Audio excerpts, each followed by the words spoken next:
Hola, hola, ¿cómo están? Yo soy Bada. Hola, yo soy Chris.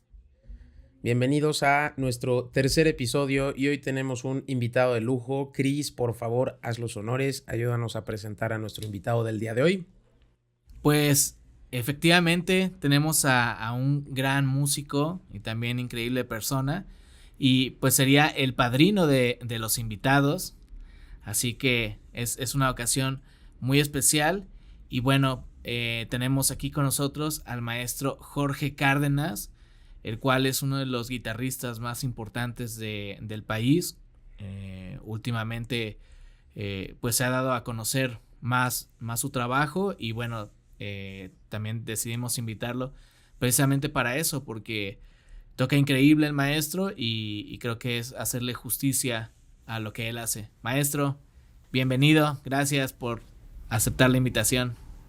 No, gracias a ustedes por la invitación, por el espacio y pues un honor. Pues maestro, si nos pudieras contar a lo mejor un poquito de quién es Jorge Cárdenas, a qué se dedica, cuál es el enfoque musical que tiene, no sé, para poner un poco en contexto a la gente que quizás no te conozca.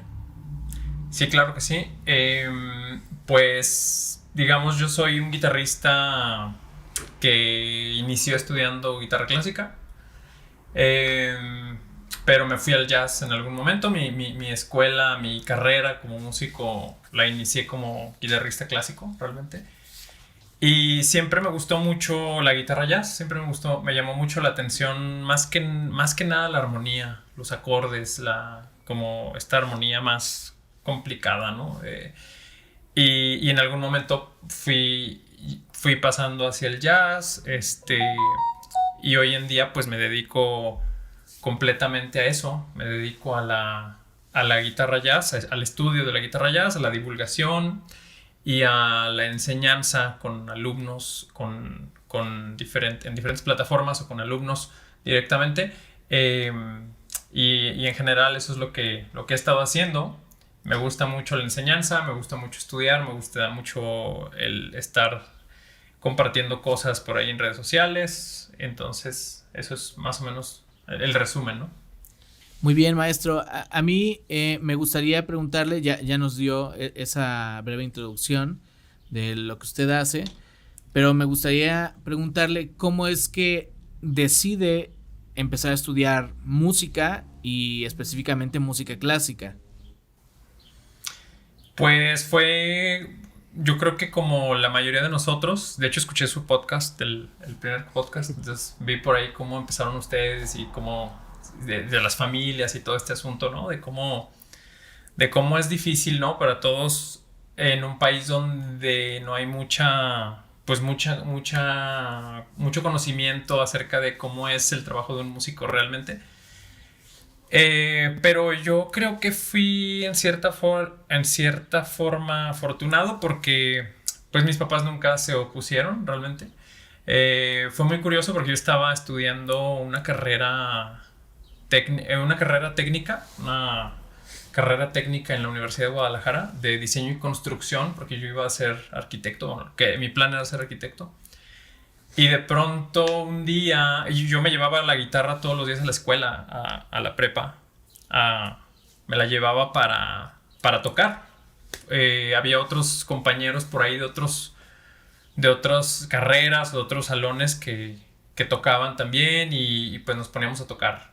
En aquel tiempo pues yo tocaba boleros, tocaba mucho el rollo de la trova y todo esto, como Silvio Rodríguez y demás. Y ahí pues nos poníamos a tocar. De pronto, pues empezaba a faltar mucho a clases, ¿no? Por estar tocando. Me empezó a ir mal en la escuela, empecé a faltar mucho, empecé a descuidar los estudios. Y en algún momento, recuerdo una maestra me dijo, ¿no? Que por qué mejor no me iba a la carrera de música que también había en la UDG, en la Universidad de Guadalajara. Y creo que ese mismo día o al siguiente día, no estoy seguro, fui a investigar a la universidad, a ver cómo estaba el rollo, cómo era el proceso, qué se tenía que hacer y demás. Me explicaron Y creo que esa misma semana me di de baja de la carrera, ni siquiera les avisé a mis papás. Yo pensé que iba a ser muy fuerte. Sí, sí se sorprendieron y sí se enojaron de momento. Al principio un poco los tomó por sorpresa. Porque además era una carrera que eran, pues eran solo 2 grupos, ¿no? Y era difícil entrar a esos 2 grupos, ¿no? Entonces, de pronto, pues empiezo el trámite y les dije que pues eso era lo que realmente yo quería hacer y que si era algo que me gustaba, pues lo iba a hacer, le iba a echar ganas, lo iba a hacer bien. Así que empecé el trámite y la verdad es que yo no sabía nada de música clásica, no sabía nada de... La verdad es que era bastante ignorante en términos de lo que era realmente estudiar en una escuela de esas características, pues una escuela clásica, ¿no? Es más, ni siquiera conocía compositores, ¿no? Tal vez sabes quién es Beethoven, ¿no? Tal vez, pero no, realmente no tenía conocimiento de lo que era la guitarra clásica. Así que pues me fui, bueno, afortunadamente, sí entré, sí quedé dentro de la escuela. Casi a la fuerza, porque recuerdo que el propedéutico lo pasé con muy bajas calificaciones, con 70, creo que algo así. Pasé así apenas, ¿no? Porque no sabía nada de solfeo y te pedían ya solfeo, te pedían ciertas cosas de teoría que yo no tenía, solo tocaba algunas cosas. Entonces, pues afortunadamente sí pude entrar y a partir de ahí fue dedicarme a estudiar guitarra clásica en la Universidad de Guadalajara. Tuve unos maestros pues que me supieron me supieron enseñar a apreciar la guitarra clásica y la verdad es que me gustó mucho. Es algo que hasta la fecha sigo disfrutando bastante escuchar. Tal vez no tocar tanto, realmente ya no toco como antes guitarra clásica, pero me sirvió mucho porque creo que la guitarra clásica o la música clásica en general lo que te da es muchas cosas que no te da el jazz directamente si estudias solamente jazz, ¿no? Por ejemplo, muy buena lectura o buena interpretación musical, etcétera. Y bueno, pues además, bueno, de la técnica de la mano derecha, etcétera, etcétera. Entonces, me sirvió bastante. Y cuando ya estaba en los últimos semestres, pues ya fue cuando pasé al jazz, ¿no? Pero así fue como me decidí, digamos, a estudiar música, ¿no? Erika, ¿quieres? Yo quería hacer una pregunta porque yo bueno, leí hace rato tu biografía y y si bien sé que sí bueno, que estás centrado casi totalmente en el jazz, hay una cosa que me llamó mucho la atención porque no había conocido a nadie que estuviera enfocado al klezmer y me llamó la atención leerlo y te iba a preguntar como por qué o de dónde vino eso. Sí, bueno, realmente fue porque me invitaron a tocar. Yo tampoco conocía el klezmer. La verdad es que es una música muy interesante, muy llena de vida y llena de ritmo y de muchas cosas, pues como mucha música, como mucho folclore, ¿no? Del mundo. La música klezmer, pues es la música judía, ¿no? La música que se toca en las bodas, la música que escuchan, que se escucha tradicionalmente en la comunidad judía. Y últimamente, en los últimos años ha habido muchos proyectos que han fusionado cosas con klezmer, ¿no? Pero fue porque una amiga, una saxofonista, clarinetista, bueno, ella tocaba el clarinete en este grupo y era la líder, era la que inició en el grupo, Natalie Brox. Ella inició esto, ella es de Francia, pero tenía ya algunos años viviendo aquí en Guadalajara. Y junto con Daniel Kitrosser, con el Chino Arreola, tenían este grupo, me invitaron a tocar la guitarra y la verdad que fue una gran experiencia porque yo estaba demasiado enfrascado ya en el jazz. Entonces, de pronto llega un momento en donde como que pierdes una visión más amplia de lo que es la música.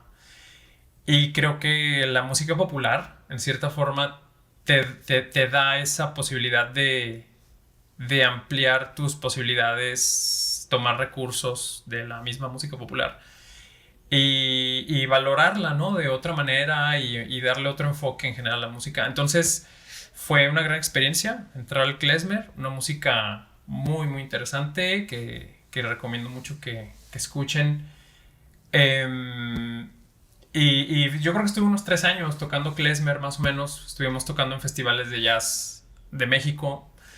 En festivales de jazz porque realmente lo que hacíamos era una fusión entre el klezmer, el folclore sudamericano, digamos, sobre todo tango y cosas de este tipo. Música de Europa del Este, de pronto un poco gypsy, de pronto horas, de pronto cosas, pues sí, de Europa del Este sobre todo, música balcánica y pues eso hacía que, y había mucha improvisación, entonces realmente eso hacía que el grupo pues cupiera en los festivales de jazz, ¿no? Por el tema de la improvisación. Entonces esa fue mi experiencia. La verdad es que es una música que recomiendo mucho, que aprecio mucho, que le tengo mucho cariño al klezmer. Sin ser un experto, realmente no me considero un experto en klezmer. Sé algunas cosas, cómo se toca, aprendí cosas de cómo se toca, pero hay que profundizar demasiado para entender mucho más el klezmer, ¿no? Excelente, maestro. Sí, me parece una música súper interesante. Perdón, Chris. No, que justamente de esta parte que usted comenta de la música popular y lo que puede aportar al músico, usted viene de una escuela donde regularmente no se le permite, o al menos desde mi experiencia, no se le permite mucho al alumno que está estudiando música clásica como explorar otros géneros, ¿no? Obviamente hay que tener mucha dedicación para la escuela, pero hay muchos maestros que satanizan eso, ¿no? Cualquier otro tipo de género, y luego entra a otro género, que es el jazz, donde también pasa mucho eso, ¿no? Entonces, a mí siempre me ha parecido muy interesante su visión acerca de esto y me gustaría que se la pudiera compartir al público porque pues les va a servir mucho, ¿no? Pues sí, es muy interesante lo que dices, Cristian. La pregunta es muy buena porque realmente creo que sí, yo me topé con esas dificultades un poco porque no dificultades, porque no es que tuviera que ser de la manera que yo quería o lo que sea. Simplemente yo recuerdo que había maestros en mi escuela de donde estudiaba guitarra clásica, en la escuela donde hice la universidad, en la Universidad de Guadalajara, que los maestros, pues la verdad, sí eran muy apegados a la tradición, ¿no? Muy, pues muy puristas, ¿no? En cierta forma, pues querían que el alumno se sumergiera completamente en el estudio del barroco, del clásico, de toda esta música. Yo tenía maestros que... Mi maestro, por ejemplo, en particular, que se lo agradezco mucho porque me hizo descubrir muchas cosas, él era apasionado de Bach, bueno, es apasionado de Bach. Vinnie Kellner, que le mando un saludo, un gran compositor, maestro.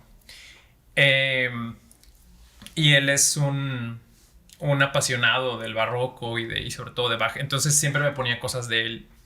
Y a lo mejor en su momento no aprecias tan...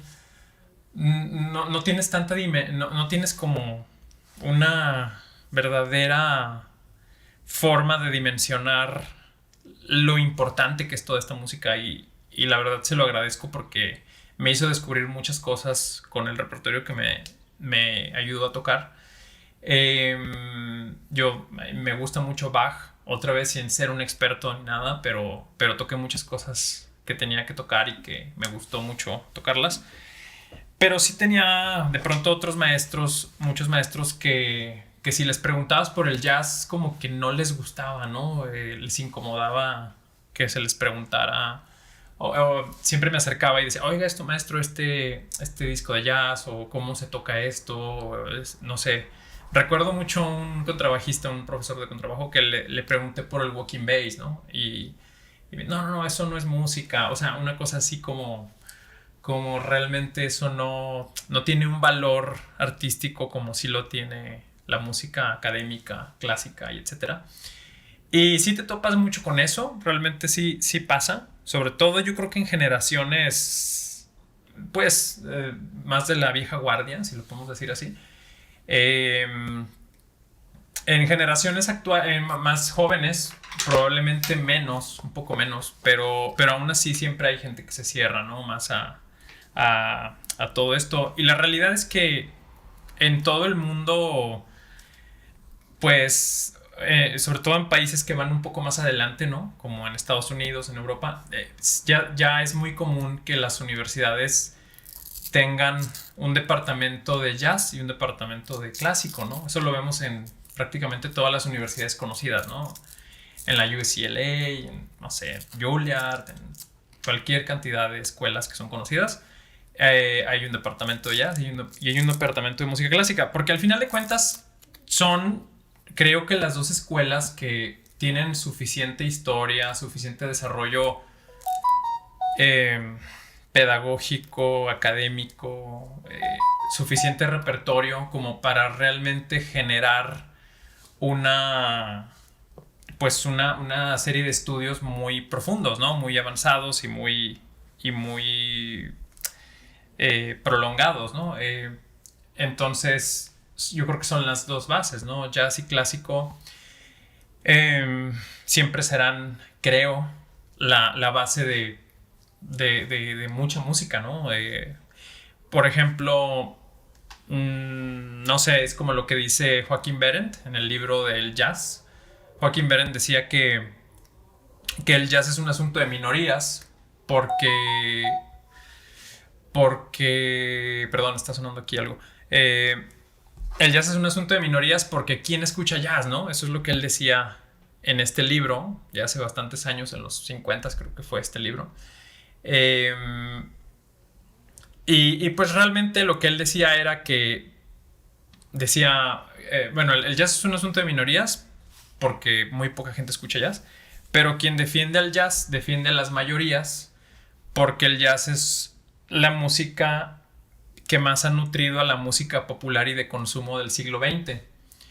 En el sentido de que, pues simplemente la formación batería, es decir, sección rítmica, bajo, batería, un instrumento haciendo armonía, piano o guitarra, y un instrumento haciendo melodía, digamos, esa sección específica, pues se creó en el jazz. Realmente antes había ensambles de cuerdas, había orquestas, etcétera, pero realmente este concepto compacto de 4 músicos, uno tocando percusión, otro tocando batería en este caso, otro tocando el bajo y otro tocando armonía y uno melodía, se inició en el jazz. La batería se inventó para el jazz, ¿no? Inicialmente. Entonces, y después esto pasa a toda la música popular, ¿no? Son cosas que se heredaron a toda la demás música popular contemporánea, ¿no? El desarrollo del cifrado, la improvisación y otras cosas que también son muy importantes, ¿no? El estudio de las escalas o la organización de los modos de la manera que nos las enseñan en la escuela contemporánea, pues todo eso se desarrolla en el jazz, ¿no? Por eso dice Joaquín Berendt que quien defiende al jazz defiende las mayorías, ¿no? Pero ciertamente yo creo que las dos escuelas son muy importantes y hay mucha gente que es muy... que sí es muy abierta también, ¿no? Que sí ha estado en los dos lados, tanto en clásico como en jazz, y que sabe valorar las dos cosas y las toca, ¿no? Hay muchos ejemplos, ¿no? Nada más en los 60 hubo una tercera corriente, ¿no? Que así se le llama, la corriente de Gunther Schuller y de cosas que hizo Claude Bolling, cosas que hizo Jacques Lussier, y otros músicos que empezaron como a mezclar el mundo de la música clásica y el jazz, ¿no? Entonces,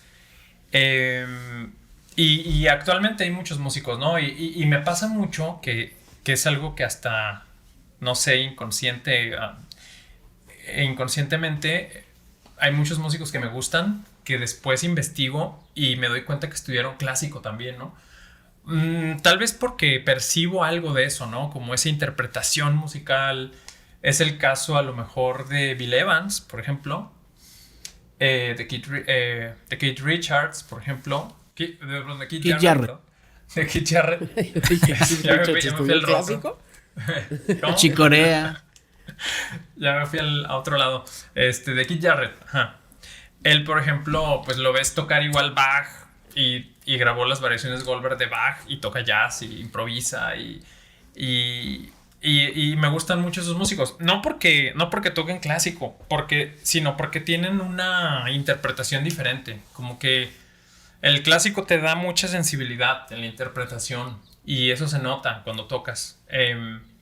Entonces, pero sí, es difícil de pronto a veces cuando transicionas de un lado a otro. Y aparte, perdón, maestro, lo que hemos platicado otras veces, ¿no? La policía del jazz, la policía del clásico. Que digo, la idea de hablar de estos temas, pues es precisamente tratar de no caer en eso, ¿no? Porque, bueno, a mí me tocó cuando estaba estudiando aquí en la universidad, nos pidieron llevar un concierto de jazz en la clase de apreciación del jazz. Y bueno, pues no me pidieron como lo que muchos llaman jazz tradicional o cuestiones de este tipo, o sea, abierto, ¿no? Cualquier tipo de jazz. Y llevé un concierto de Guthrie Govan. Y bueno, pues me dijeron que había llevado un concierto de rock, ¿no? Cuando estaba interpretando muchas piezas de fusión. Y pues había mucho ese estigma y aún lo hay, ¿no? Entonces, pues creo que de la manera en la que usted lo ve y esa apertura, porque precisamente en sus redes sociales van a estar apareciendo aquí, pues la gente puede ir a constatar que usted está muy abierto a tocar inclusive sobre piezas de Eminem o tiene un arreglo de Creep a guitarra sola. Entonces, a final de cuentas la música es música, ¿no? Hay buena música y hay música tal vez no tan buena y ya. Sí hay música mala, güey. Sí hay mucha música muy mala también. No te veas tan gentil. Sí. Sí, totalmente. Pues digo, lo que yo pienso es que realmente o sea, si nos vamos al jazz, por ejemplo, pues ¿qué es jazz, no? O sea, cada quien tiene tal vez una concepción de lo que es el jazz. Es más, el mismo Joaquín Berendt, que es alguien muy importante, divulgador, fundó festivales de jazz, fue alguien muy, muy, muy apasionado en el tema de jazz, locutor y demás. Él dice en este libro, en los 50s, dice que el jazz es lo que tiene swing. Eso es lo que él dice en este libro, ¿no? Jazz es todo lo que... ¿Qué es jazz? Es todo lo que tenga swing, ¿no? Y él explica la palabra swing con dos acepciones, ¿no? Con S mayúscula es el estilo musical de los años 30, el de las big bands. Y con S minúscula es una forma de frasear, ¿no? Este ritmo que estamos acostumbrados a escuchar en el jazz más clásico. Pero en las reediciones, porque él murió creo que en los 60s, si no me equivoco, por ahí murió Joaquín Berendt, y ese libro se siguió publicando hasta los 90s. Creo que aquí en México la última edición fue en el 93, si no me equivoco, el Fondo de Cultura Económica. Y los editores en las últimas publicaciones cambiaron esa parte, ¿no? Joaquín Berendt decía que el jazz es todo lo que tiene swing. Entonces ahora ponen dado todo lo que ha ocurrido después, porque en los 60s inició la fusión, y realmente el jazz se abrió a un montón de posibilidades, ¿no? A fusionarse con rock, el jazz rock. Yo creo que la mayoría cuando escuchamos la palabra jazz fusión pensamos en jazz rock. Pero hay otras fusiones, ¿no? O sea, el Latin jazz es una fusión. La tercera corriente de Gunther Schuller es otra fusión de clásico y jazz, música de cámara y jazz. Bueno, el acid jazz, el funk, el jazz, todo esto. Y muchas otras fusiones que puede haber, ¿no? De jazz con otras cosas. Pues realmente hubo un momento donde obviamente se perdió el swing, porque pues hay muchas cosas que tienen una base rítmica de rock, pero hay improvisación, ¿no? O hay otras cosas que tienen base rítmica más de funk o de lo que sea, de soul o qué sé yo, pero hay improvisación. Entonces siempre que hay improvisación, hasta lo que tenemos claro hasta hoy en día, eso es jazz, lo que tenga improvisación. Entonces, pues por eso vemos en los festivales de jazz, hay mucha gente que le molesta, que de pronto aparecen grupos que no pareciera que no tienen nada que ver con jazz, pero tienen improvisación. Y está bien, porque de eso se trata el jazz, de la improvisación. Entonces es el alma del jazz, es el centro del jazz.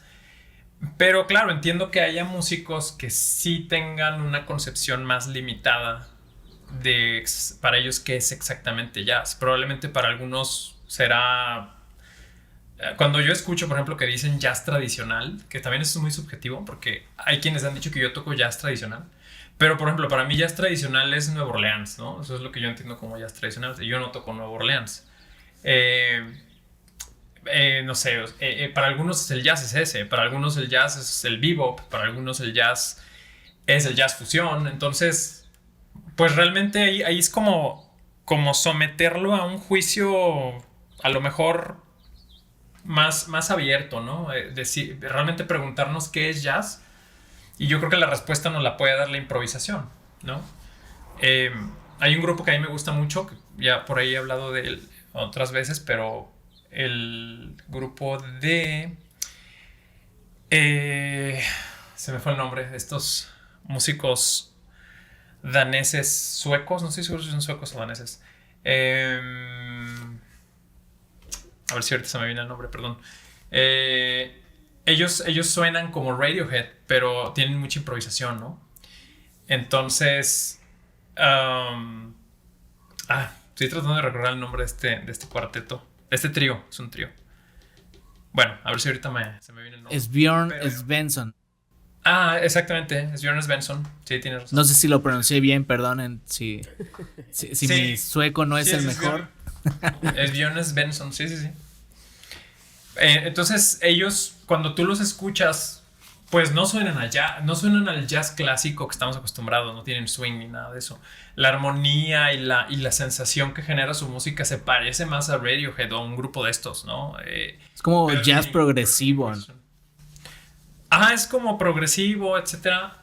Entonces, realmente, pues es jazz. Y hay mucha gente que no le gusta, ¿no? También que dice, no, eso no es jazz, pero pues tiene improvisación, así que también entra dentro del jazz. Yo creo que eso es algo que muchas veces puede alejar. Yo ubico a gente pues, de mi generación para abajo. No conozco a nadie de mi generación para abajo que no esté dedicado a la música, que disfrute de escuchar un buen disco de jazz, ¿no?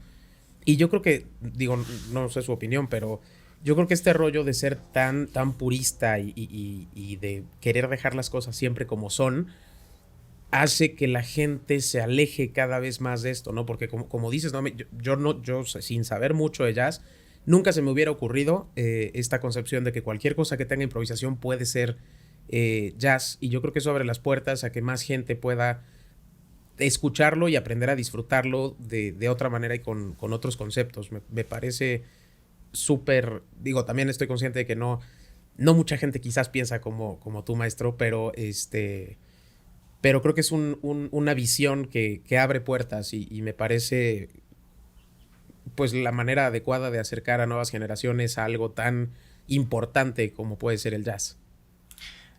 Sí, completamente. Es una música que sí se alejó de la gente, definitivamente. Y esto, yo leí alguna vez una publicación de Antonio Sánchez que más o menos decía algo así, no quiero poner palabras que no haya dicho él, pero algo así es lo que recuerdo. Y él decía que el jazz en algún momento se alejó de la gente, ¿no? Bueno, básicamente de lo que se trataba su escrito, su publicación, era que era como una especie medio de carta, ¿no? Decía que el jazz debía de aprenderle al rock, ¿no? Y a otros estilos de música popular, porque realmente el rock y otros estilos están dedicados a la gente, ¿no? Están dedicados pues ¿cómo se dice? No quiero decir entretener, porque no solo es entretenimiento, sino a interactuar con la gente, ¿no? Un concierto pues es un ritual al que la gente va, al que la gente brinca, al que la gente canta, al que la gente baila, que la gente se identifica no solo con lo que escucha, sino incluso con los individuos que están tratando de transmitir algo en el escenario. Y eso sí pasaba en los 30s.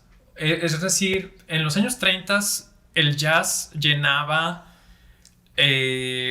salones de baile, ¿no? Y las big bands tocaban y la gente bailaba y realmente se llenaban los lugares y era la música popular de la época, ¿no?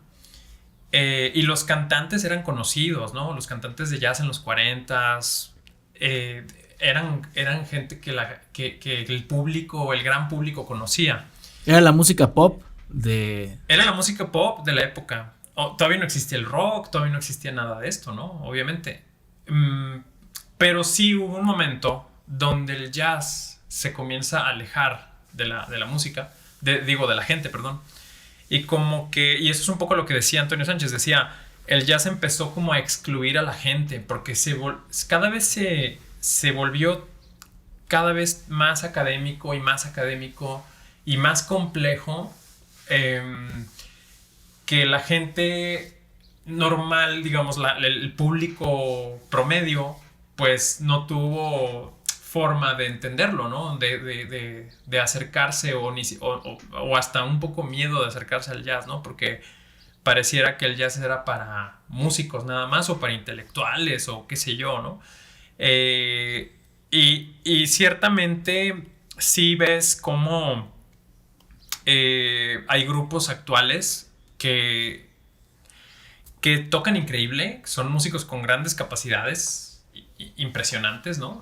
Rítmicas y melódicas y de improvisación y hacen polirritmias y cosas muy avanzadas de armonía, etc. Pero cuando los ves tocar, realmente sí están metidos en sí mismos, ¿no? Como es más, a veces hasta en los festivales ya ves como el escenario grande y ellos están en un pequeño espacio nada más así, los tres pegados, tocando para sí mismos, entre ellos. Y no interactúan con la gente realmente, ¿no? Ni siquiera voltean a la gente ni nada, ¿no? Entonces, eso es un poco lo que decía Antonio Sánchez, que el jazz se alejó de la gente realmente. Entonces, y yo creo que la esencia del jazz sí era con la gente, porque el jazz empezó versionando canciones populares, ¿no? Muchos estándares de jazz que hoy conocemos que son famosos no eran canciones de jazz, eran canciones de películas, eran canciones de musicales de la época, eran canciones de obras de teatro, canciones de cantantes de la época que no necesariamente eran cantantes de jazz. Simplemente era música popular que los músicos de jazz tomaban y las convertían en música en donde pueden improvisar, ¿no? Música jazz. Pero todas esas canciones, no sé, podemos decir All the Things You Are, Days of Wine and Roses, una gran cantidad, ¿no? Pues eran canciones de películas, ¿no? Simplemente. Entonces, como Stella by Starlight, no sé, hay muchos ejemplos, ¿no? I Got Rhythm, por ejemplo. Y realmente esa es la esencia del jazz, así inició, ¿no? Era la música popular, la tomamos, la manejamos e improvisamos sobre ella. Y ahora eso no pasa. Pasa cada vez menos, ¿no? Es muy raro que alguien tome una canción popular actual e improvise sobre ella. o se toca el repertorio clásico del jazz, los estándares conocidos, o se toca las composiciones de ellos mismos, ¿no? Tocan las composiciones de ellos mismos. Es muy raro que ya pase esto de tomar música popular. Sí hay momentos, ¿no? Sí hay casos, yo he visto algunos casos, ¿no? De músicos que lo hacen, pero es muy poco.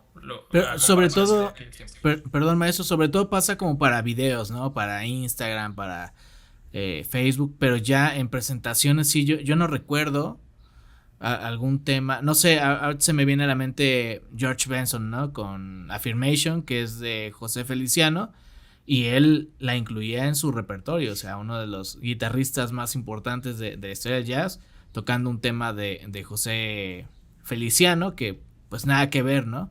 En cuanto a estilos. Y pues sí, creo que esta cuestión que comentas, Erika, de cómo aleja el jazz un poco a la gente, igual complementando con lo que usted dice, maestro, pues tiene que ver mucho con el músico. Creo que de cierta manera es normal, porque incluso en la música clásica, pues hay piezas que pues ya no son para el público promedio, ¿no? Y creo que en cualquier género pasa. Por ejemplo, ¿cuántas personas conocerán, o sea, como público promedio, a grupos de rock progresivo, ¿no? O sea, son estilos que sí son más clavados, pero pues tiene que partir de esta cultura del músico, de tratar de acercar a la gente a su arte, porque a final de cuentas estamos vendiendo arte, y a mí me pasó que yo me alejé del estudio del jazz precisamente por malas experiencias, ¿no? Me fastidié de ciertas, pues no sé, ciertos juicios, y me fastidió hasta que dije, bueno, pues no, la culpa no es del género, la culpa es de las personas. Y como también lo comenta un amigo, el músico se pelea con el músico, ¿no? La música nunca se pelea con la música. Sí, pues la música nomás ahí está. Sí. Sí, efectivamente, a mí me parece que por culpa, sí, de algunos músicos del género, mucha gente percibe al jazz como algo más elitista o como algo inalcanzable, que bien podríamos intentar darle la vuelta. Bueno, más ustedes que yo, porque yo de jazz sé lo mismo que de física cuántica, pero pues darle la vuelta, ¿no? Y acercarlo un poco más a la gente de nuevo. Yo quería preguntarte, maestro, entrando más en un rollo un poco más terrenal. Yo creo que todos los músicos tenemos en algún momento esa experiencia que define tu vida antes y después, en términos de, a su madre, qué ridículo hice, o qué difícil fue, o algo que te sacó por completo de tu zona de confort y tuviste que sacar al güey de la barranca de alguna manera u otra. Y me gustaría saber si tienes alguna de esas experiencias que pudieras compartir con nosotros. Pues sí, yo creo que varias, ¿no? Y como dices, todos tenemos esos momentos que te hunden en un bache, en una depresión, en una cosa, o te hacen salir adelante, ¿no? Sí, yo sí los he tenido, pues bastantes. Yo creo que una de ellas tal vez sea cuando... Bueno, me voy a ir muy atrás, ¿no? Yo empecé, y esto creo que nunca lo he platicado, pero yo empecé tocando en los camiones, así fue como yo empecé, ¿no? Porque yo me llevaba la guitarra, yo me la llevaba a la secundaria. Entonces, pues tocaba ahí con mis amigos. Realmente tenía un nivel muy básico, pero cantábamos las canciones de José José y etcétera. Y se hacía la bolita, ¿no? Ahí de amigos de la secundaria y las amigas y demás.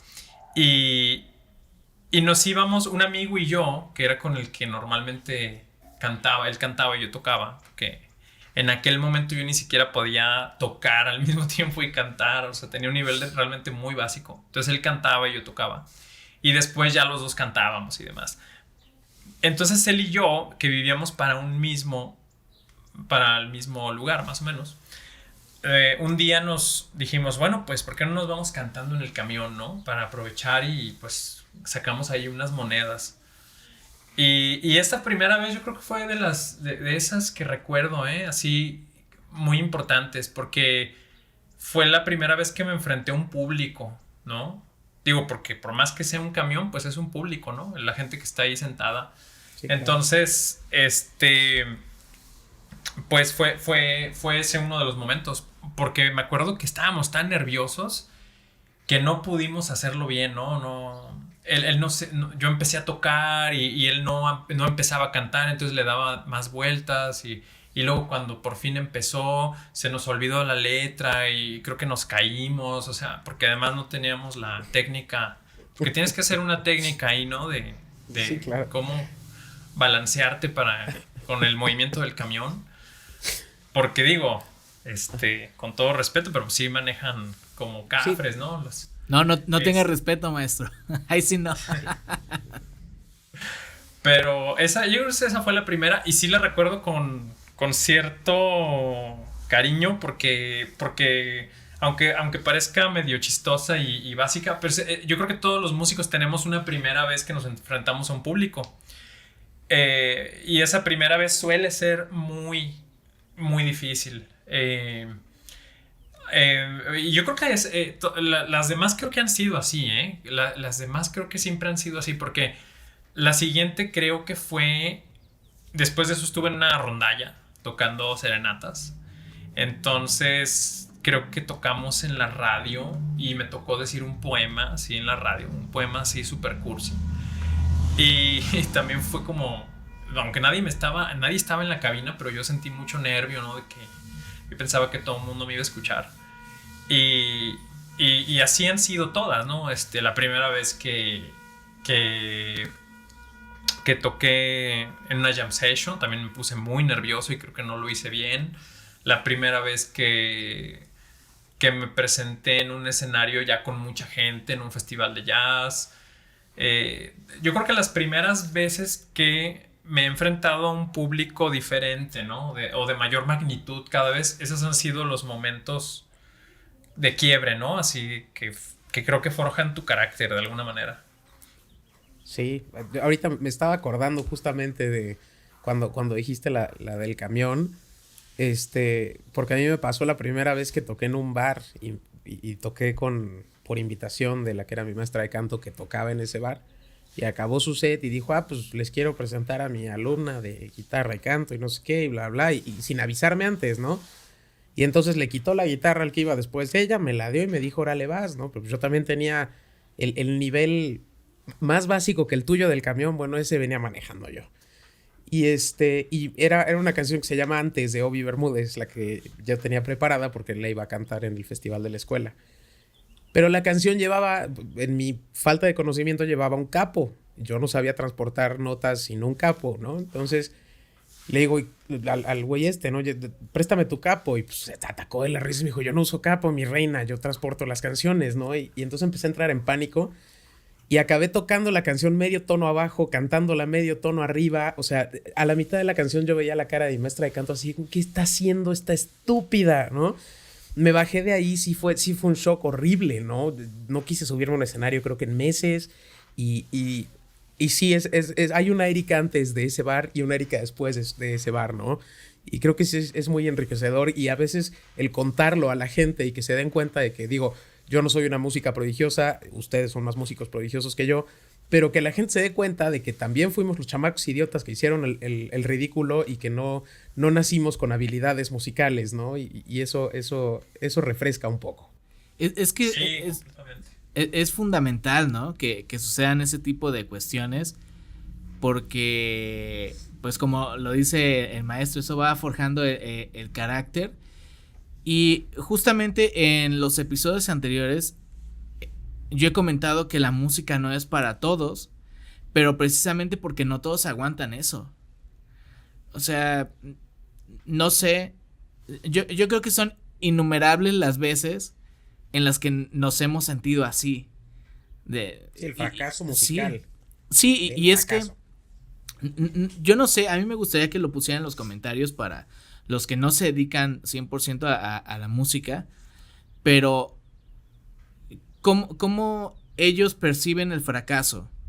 No sé, un arquitecto, un abogado, cuando tienen algún fracaso, si también lo toman como de manera personal, porque como en las artes estamos impregnando también nuestra esencia, o al menos así lo veo yo, como que sí es muy duro, ¿no?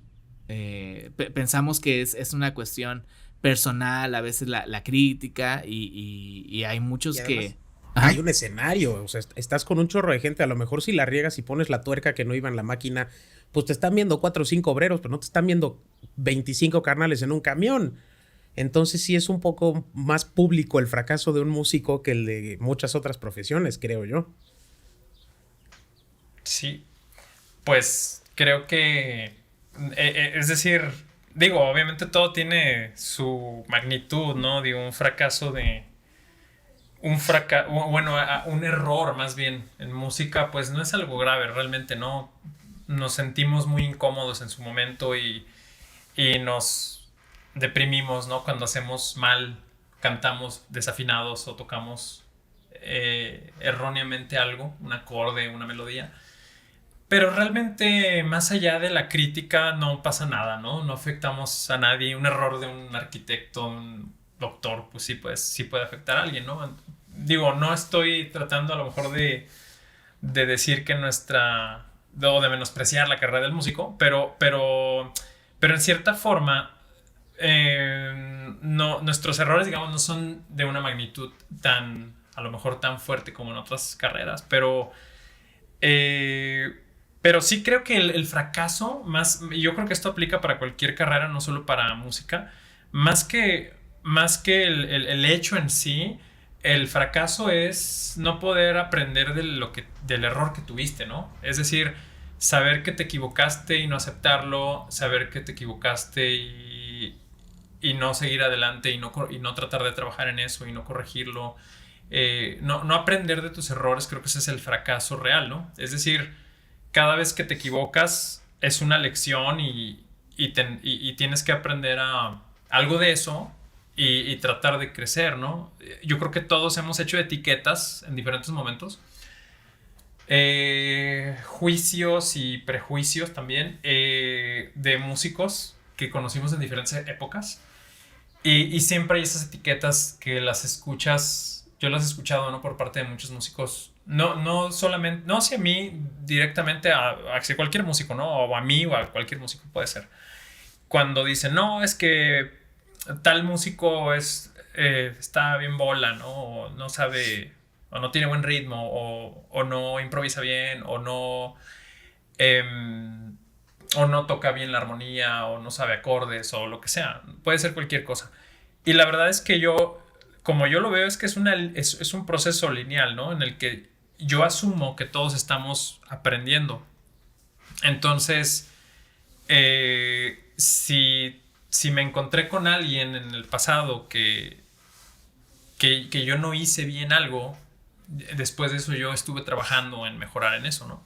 Y yo pienso igual en las otras personas. Es decir, cuando yo conozco a alguien que se le dificulta algo, a mí no me gusta nunca decir este músico es malo en esto, ponerle esa etiqueta perpetua, porque yo creo o yo entiendo que todos seguimos trabajando de alguna manera. Entonces, el músico que conocí en esa época, pues por algo se equivocó, ¿no? A lo mejor sí le faltaba preparación, pero también pueden ser muchas cosas, ¿no? A lo mejor no era su día, a lo mejor tenía algunas cosas en la cabeza personales o qué sé yo, o algo, o no sé, algo pasó, algo incluso técnico puede ser,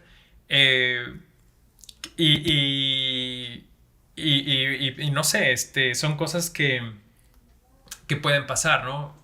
Bueno, les cuento una anécdota así muy, muy, muy curiosa, ¿no? Muy chistosa.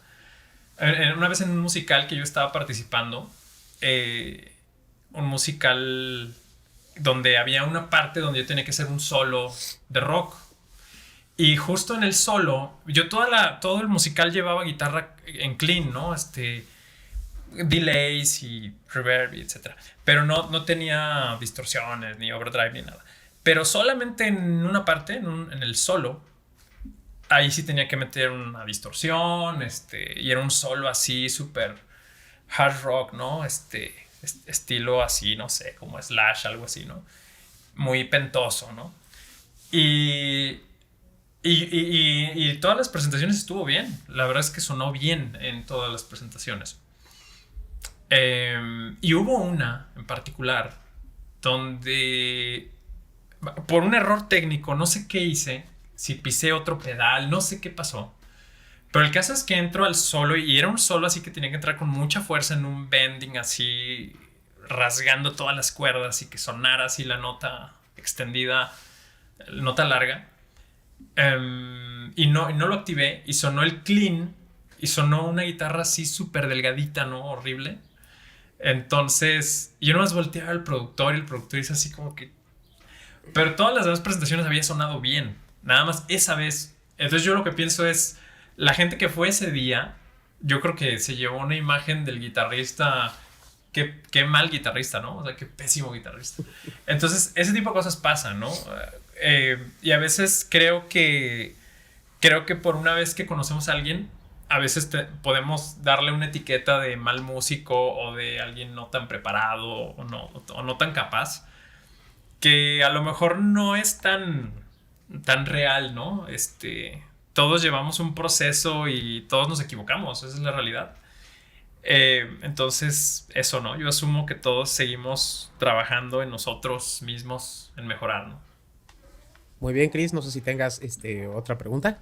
Sí, justamente de esta cuestión de los juicios, usted es un guitarrista súper activo en redes sociales, súper expuesto también, precisamente usted es un rockstar mexicano del Instagram. Sí. No creo que tanto así, pero gracias. Y bueno, también tiene varios detractores, ¿no? Lo cual, sí, claro. Lo cual está buenísimo, ¿no? O sea, creo que es parte igual le pasa a Erika. Yo soy el nuevo en redes sociales, pero a mí me gustaría escuchar de ambos cómo es que lo manejan, porque es un tema de actualidad. O sea, todos estamos, o la gran mayoría, estamos tratando de hacer algo para redes sociales, porque es más en pandemia una forma de proyectar nuestro trabajo. Pero, ¿cómo es que ambos manejan esa crítica, esas burlas, y ya lejos de ser una crítica, son ataques, ¿no? Por pues favor, Erika primero. ¿Yo primero? Erika primero, sí. Pues mira, yo ya pasé por todos los estados de la materia en cuanto a emociones se refiere. Ya aguanté vara, ya lloré, ya menté madres, ya me frustré, ya me deprimí, ya pasé por todo. Honestamente sí he encontrado, después de muchos años de mucho hate, que mi mejor estrategia es, en medida de lo posible, por supuesto, ignorar. Pensar noblemente que la crítica o la burla o lo que sea viene de alguien que no tiene la mejor de las vidas o mucho que hacer, y que pues lo que dicen más de ellos que de mí. Pero por supuesto que hay momentos en los que no estás de humor. O sea, hay momentos en los que te tocan el lugar adecuado y explotas, ¿no? Y cómo he aprendido a manejar eso. Por supuesto que de pronto hay de 1000 comentarios de hate, a lo mejor hay uno que sí contesto gacho. Y los demás he aprendido a, les voy a dar un tip por si se les presenta la oportunidad. A, corregirles la ortografía. B, corregirles la redacción, porque generalmente la gente que te ataca no falla, va a tener una ortografía pero fatal. Y entonces se van más enojados y yo me voy mejor porque sé que aporté un granito de arena al mundo, dejé a alguien un grado menos ignorante de lo que llegó a mi vida. Y así como que desquito la frustración, ¿no? Ya nada más es el 1% el que contesto feo, ignoro el otro 90% y el 10%, pues, pasivo-agresividad, le dirían por ahí. porque pues sí, no hay manera, ¿no? Digo, uno es humano y no hay manera de aguantarlo todo y seguir como si nada pasara, ¿no? La verdad es que sí hay cosas que tiran y duro y pues hay que aprender a sortearlo de la manera más digna. Sí, completamente.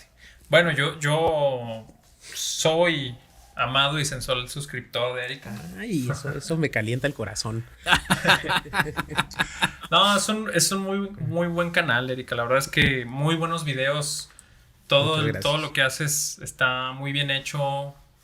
Calidad de todo, ¿no? Tanto del video, de los temas, cómo los desarrollas.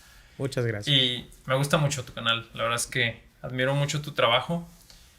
Y además, digo, yo no tengo un canal así como el Erika, ¿no? Erika tiene un canal grande, yo tengo un canal chiquitito, apenas. Realmente no me he metido tanto a YouTube todavía, pero sí me quiero meter más constante, ¿no? Porque se necesita mucha constancia en YouTube para estar bien. Sí. Pero sí, obviamente entiendo que mientras más seguidores y más alcance tiene tu canal o tu trabajo, tus redes, pues siempre va a haber hate, ¿no? Y siempre va a haber gente que no... Hay gente que nada más quiere atacar, ¿no? Que solamente cuando comenta es porque quiere decir algo negativo. Hay mucha frustración, hay cosas que no sabemos qué esté pasando la persona, ¿no? Que publica todo esto. Y que a veces hasta son desproporcionadas, ¿no? Sus críticas. Pero yo creo que... Y bueno, sí, yo sí tengo un montón de detractores, obviamente. Sí, gente que me publica cosas, me manda mensajes de pronto. Digo, o sea, la verdad es que son muchos más los que siempre tienen buena vibra, ¿no? Los que te mandan mensajes o felicitándote o agradeciéndote que hayas hecho alguna cosa, un video o lo que sea, o comentarios positivos. Son muchos más, afortunadamente, pero siempre hay algunos negativos. Yo creo que de lo que al principio sí me calentaba un poco y sí les respondía. Pero como dice Erika, o sea, cuando empiezas a ver que quién te publica y las faltas de ortografía y todo eso, pues ya ves el nivel de conversación en el que te estás metiendo, ¿no? Y yo creo que sí hay dos formas de abordarlo, ¿no? Hay quienes dicen, y yo lo he escuchado con gente que tiene canales grandes, que dicen, pues yo sí les respondo, ¿no? Porque hay que educar a la gente y hay que... Porque si no les contestas, pues tú quedas como que le estás dando la razón, ¿no? Y hay otra postura que dice que no, que pues no hay que hacerles caso, ¿no? Yo pienso que si si tus seguidores son de alguna manera fieles a lo que tú haces, de alguna manera valoran lo que tú haces, no le van a prestar importancia a lo negativo, ¿no? Y a veces hasta ellos mismos responden, ¿no? Simplemente le dicen algo, ¿no? Por ti, ¿no? Y eso al principio tal vez no pasaba, pero ahora ya pasa, ¿no? A veces me publican algo y yo veo que otras personas les contestan y etcétera. Entonces, eso en cierta forma pues te ayuda. Pero el odio siempre va a estar ahí, ¿no? Y yo creo que simplemente es aprender a tener termómetros, ¿no? Yo creo que eso te puede dar cierta paz. Es decir, yo creo que casi no leo comentarios, salvo cuando publico algo que realmente les pregunto, como, ¿qué opinan de esto? No sé, alguna interacción, pues sí leo los comentarios. Pero a veces no los leo. Y sí tengo como gente que es mi termómetro. O sea, hay gente que tú sigues, hay gente que tú respetas, admiras, que a veces sí es tu termómetro, como, no sé, ciertas personas que de pronto, otros músicos o gente que valoras y respetas, que cuando te comenta algo, pues te sirve de termómetro, ¿no? Como, pues realmente si esto gustó, esto, no sé, esto está bien, esto no sé, lo que sea. Y hay gente que Y hay gente que hasta ya ubicas porque siempre te comenta. Entonces también esa gente también es otro termómetro, a lo mejor no de un nivel profesional, tal vez, pero sí un termómetro de tu audiencia, de tus seguidores, ¿no? O sea, los seguidores que son fieles y que ya más o menos identificas, también son un termómetro de, sí voy por el camino que le gusta a mis seguidores, ¿no? Y ya, pues después de eso habrá mucha más gente que tal vez no sea realmente tan importante prestarle atención, sobre todo cuando son cosas tan negativas, ¿no? Y obviamente siempre está la opción digo, más bien siempre está la necesidad, más bien, de ser muy autocrítico, ¿no? Y realmente valorar en su justa medida cómo fue lo que hiciste, ¿no? Yo creo que nunca he hecho ningún video o algo así tocando del que yo pueda decir que fue perfecto, ¿no? Pues no existe la perfección, ¿no? Siempre hay algo que no me gusta, ¿no? Siempre digo, esto está fuera de tiempo, aquí me equivoqué el acorde, esta melodía está mal, me desafiné un poco. O sea, realmente también es bueno uno ser autocrítico y saber que lo que haces no es perfecto, ¿no? Y que sigues trabajando en mejorar, ¿no? Pero no, hasta la fecha nunca he hecho un video, un audio, una grabación que yo diga, esto estuvo así genial, ¿no? Eso creo que no existe, ¿no? Sí, y es que... Bienvenido a las redes, Chris, perdón. Bienvenido a las redes y a desarrollar tu habilidad para lidiar con el hate. Sí, sobre todo porque esto puede hacer que muchas personas desistan, ¿no? O sea, iba enfocada mi pregunta a eso, porque pues cuántas personas no aguantan esa cuestión, ¿no?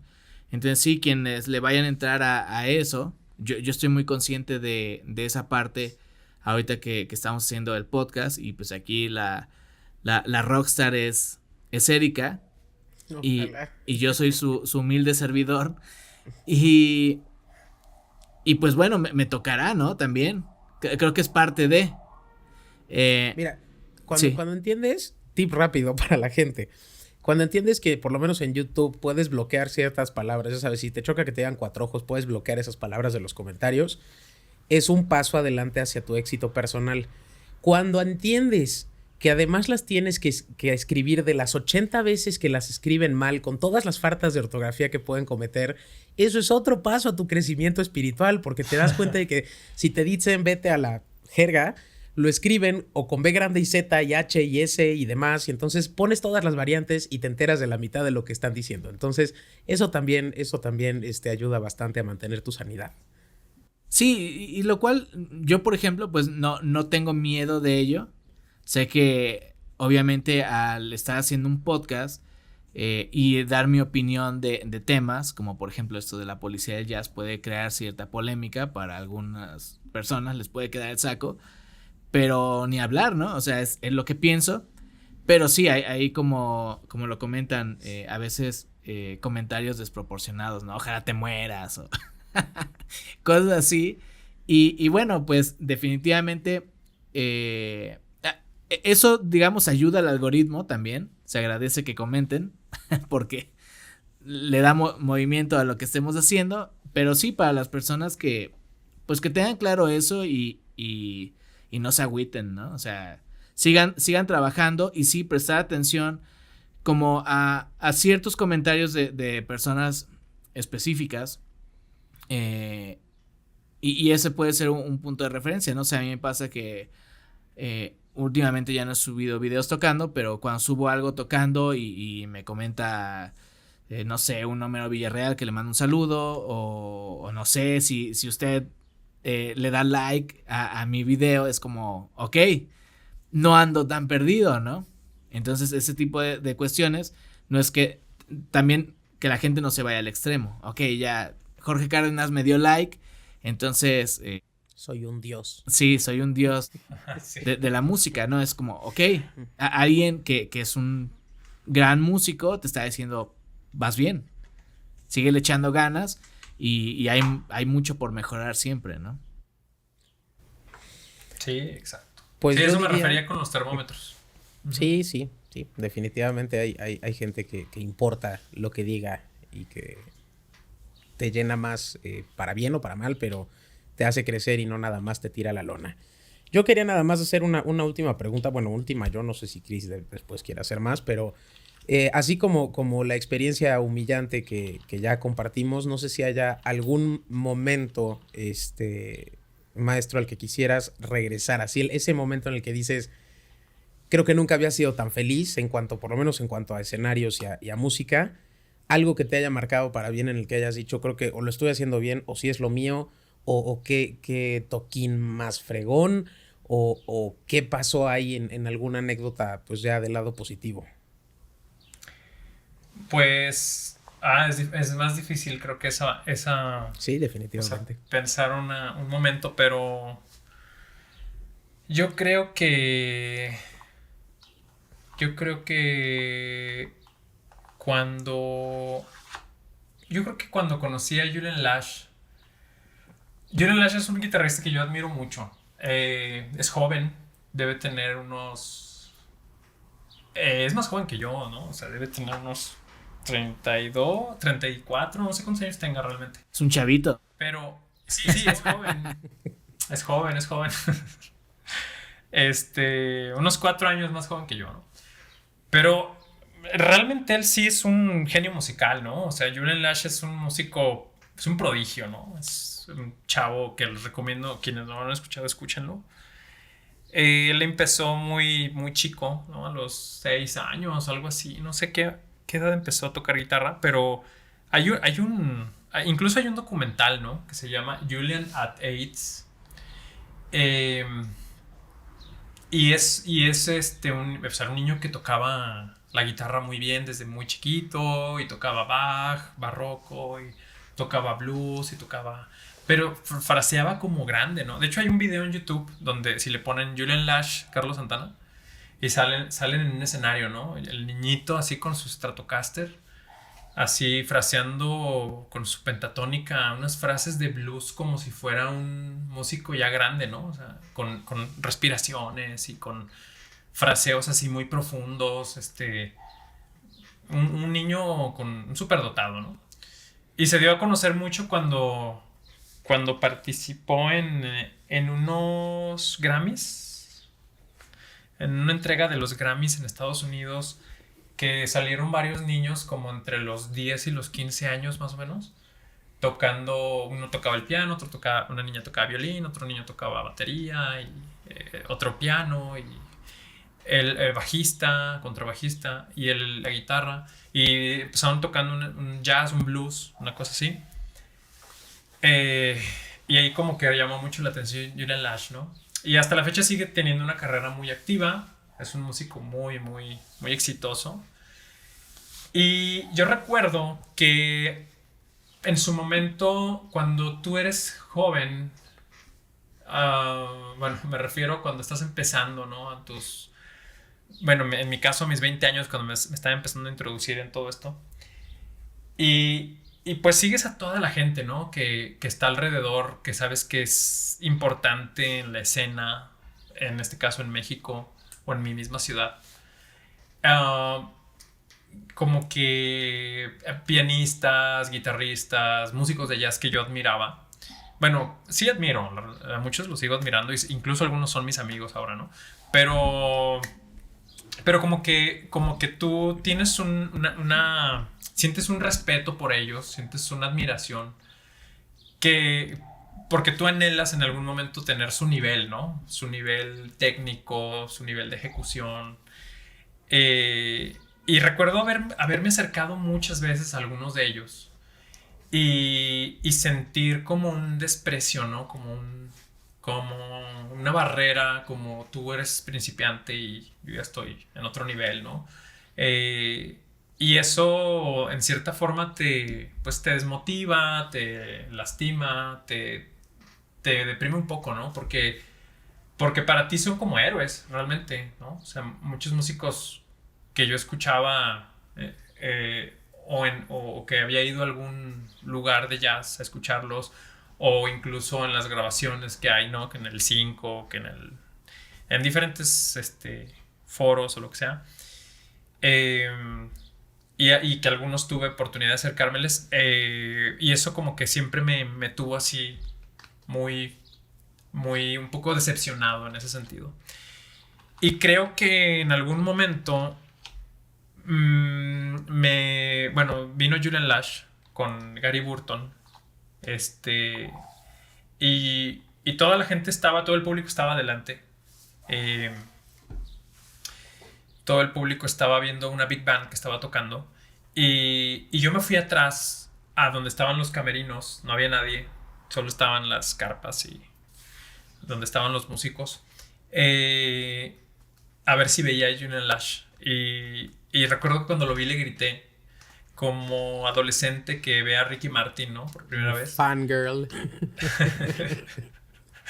Y le grité, Julian, ¿no? Y vino, y yo recuerdo que soltó su guitarra, la puso en el piso, traía un café en la mano, dejó el café y se vino corriendo, ¿no? Y dije, wow. Vino, y yo estaba con mi esposa en ese momento. Todavía no, era mi novia en ese tiempo. Pero bueno, vino y se saltó así la reja, bueno, una reja porque había otra reja entre él y yo también. Pero llegó muy atento, me saludó como si fuera al revés, ¿no? Me tomó las dos manos, me saludó, me vio los ojos, me habló. Y yo así, pues, emocionado, le empecé a decir que pues que yo era su fan, que yo había escuchado ya todos sus discos, que había visto todos sus videos de YouTube, todo lo que ya lo había visto 6 veces todo. Y él se sorprendió mucho, ¿no? Me dijo, wow, no pensé que hubiera alguien aquí que me siguiera y que supiera tanto de mi trabajo y te lo agradezco mucho. Y me agarraba las dos manos y era como muy atento. Y en ese momento como que recuperé esa confianza y esa esperanza de oye, si hay gente que sí valora todo esto, que sí es amable, que sí te ayuda a crecer, no porque te enseñen directamente o porque te den clases, sino simplemente con esas atenciones o con esa disposición de pues de escucharte y de entender que todos estamos en un proceso en diferentes niveles y que si bien la música es una forma de comunicación como lo es el lenguaje y nosotros, que esto ya se ha dicho muchas veces, ¿no? Hablamos con niños que van empezando a hablar y no los juzgamos por equivocarse al hablar, pues los músicos profesionales tampoco nos damos cuenta que mientras más grande sea el músico, más sencillos son, ¿no? A veces hay músicos que sí están en un nivel más alto, pero que no suelen verlo de esa manera, ¿no? Son un poco cerrados. Pero eso creo que fue un momento muy importante. Me dio como mucha motivación el poder hablar con él. Me dijo, pásame tu trabajo, envíamelo. Se lo envié. Tardó mucho en contestar, al final sí me contestó. Y él que me dijera que le gustó mucho, que nunca me parara que nunca parara de seguir tocando, que iba por muy buen camino. Eso fue, wow, como un gran momento, ¿no? Yo creo que son esos detallitos que de pronto vives, los que te impulsan y los que te hacen sentir que el camino pues está lleno de esas cosas, ¿no? De bajadas y subidas y de que siempre va a haber alguien más arriba de ti que te puede impulsar de diferentes maneras. Y también nosotros que ya tenemos un cierto recorrido, pues también tratar de verlo de esa manera, ¿no? De que no somos mejores por saber algunas cosas más que los otros, ¿no? Simplemente pues llevamos un poquito más de camino, pero siempre va a haber gente que va un poquito más atrás a la que le podemos echar la mano simplemente escuchándolo o diciéndole algo, ¿no? O ayudándole en lo que se pueda. Entonces de eso se trata esto, ¿no? No veo otra cosa más importante que eso.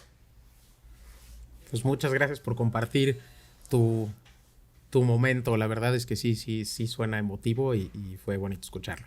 Efectivamente, creo que es nuestro trabajo en el punto en el que estemos, pues siempre intentar impulsar al que está más abajo, porque así como siempre va a haber alguien más arriba que nosotros, también siempre va a haber alguien más abajo. Y pues órale, compa, ¿no? ¿Cómo vas a subir? Es parte de nuestro trabajo como músicos o como artistas. Así es. Así es, maestro. Y bueno, yo tengo también una última pregunta. Ya también para cerrar esto con un mensaje para la audiencia, que creo que es algo fundamental. Yo siempre he creído que lo que tiene que haber más es trabajo que confiar en el talento, ¿no? Y en el caso de usted, que yo sé que usted no va a decir que es un guitarrista virtuoso, pero para mí lo es.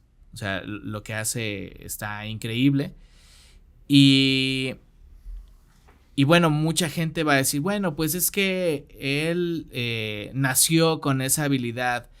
Él, no sé, tuvo clases desde pequeño, que justamente ahorita ya escucharon que no fue así. Entonces, digamos que empezó tarde para los estándares. Y eso a mí me hace constatar más que es una cuestión de trabajo más que de talento. Creo que el mayor fuerte del músico es el trabajo, ¿no? Ese es el verdadero talento, trabajar. Entonces no sé qué pudiera compartirnos respecto a esto y qué mensaje le deja a nuestro público.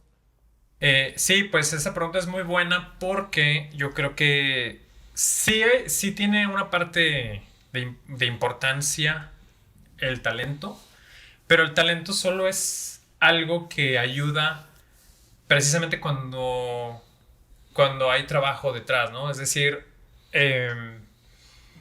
en mi caso, por ejemplo, yo nunca fui un músico superdotado ni un talentoso, un talento innato de algo.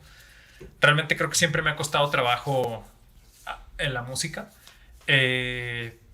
desde el principio. Es decir, yo, por ejemplo, en mi casa, mi hermano fue quien empezó a tocar, ¿no? Y yo recuerdo que a él se le hizo muy fácil aprender a hacer acordes y a mí me tomó mucho tiempo aprender a hacer un do mayor, ¿no? O sea, mucho más que a él.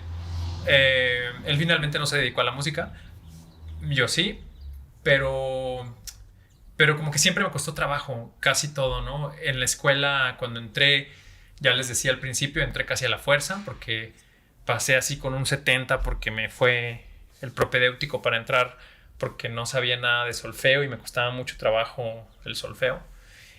Y en armonía, y siempre me ha costado trabajo. Pero creo que lo más importante es trabajar muy duro en las cosas que te cuestan trabajo y poco a poco las vas resolviendo. Y va a haber un punto donde te das cuenta que sí tienes fortalezas y que hay cosas que son tu fuerte y que son las que te puedes desarrollar más. En mi caso creo que al final ha sido más la armonía, los voicings, los acordes. Eso es lo que más es en lo que siempre me he sentido más cómodo. No me considero un virtuoso improvisador ni nada de esto. Me gusta mucho improvisar, obviamente, pero creo que donde me he desarrollado más es en la armonía. Y yo creo que sí es más el trabajo que el talento. Habrá casos de músicos muy talentosos que tienen un talento natural e incluso oído absoluto o cosas de ese tipo, pero que si no se enfocan en algo, en trabajar en su proceso de forma muy, muy disciplinada, igual no logran nada, ¿no? Aunque tengan el talento, aunque tengan eso. Entonces yo pienso que es más importante el trabajo. Había un maestro que lo explicaba con una frase a lo mejor un poco coloquial, pero que viene mucho al caso, que es chistosa. Pero él decía algo así como: yo prefiero un...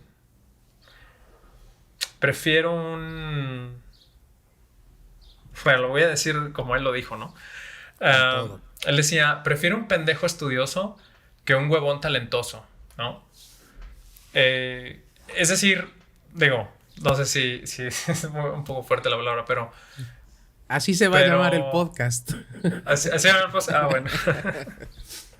Pero bueno, creo que tiene razón. Es decir, yo recuerdo muchos amigos que de aquella época que eran muy talentosos, que realmente yo los veía y decía, él va a ser así, wow, ¿no? Toca muy bien, todo lo saca así perfecto, lo auditivo, los dictados, y que no le dieron un seguimiento a su proceso como músicos. Finalmente se dedicaron a otra cosa, algunos de ellos, ¿no?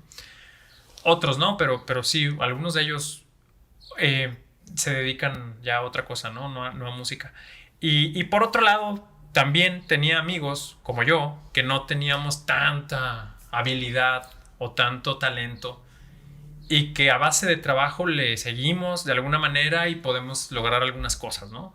Pudimos superarlas, pudimos lograr lograr consolidar algunas habilidades.